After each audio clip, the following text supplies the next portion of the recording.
好啦，咁啊第14條咧，咁啊都係啲經典嘢啦嚇。咁啊 good x 同 y substitute 即係買 x 就唔買 y 嘅關係啦。咁跟住但係佢又問 cost of production。嗱 cost of production shift supply curve 嘅喎。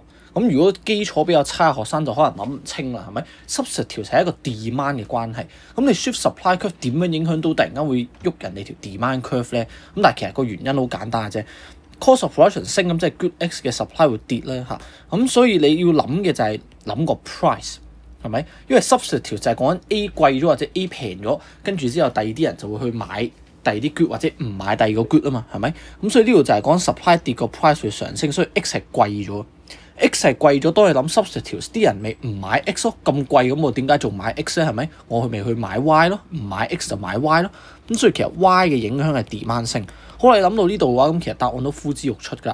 咁啊，但係你要留意埋，佢唔係話 demand 升定 demand 跌喎，佢係講 quantity 喎，係咪？咁啊，參考翻呢條啦，問過晒啦，係咪？你升 demand 嘅話，你個 quantity transacted 會升㗎嘛？咁而佢亦都係一個嘅 equilibrium 嚟噶嘛，咁所以呢個 quantity transacted 亦都等於 quantity demanded， 亦都等於 quantity supplied 咯，係咪？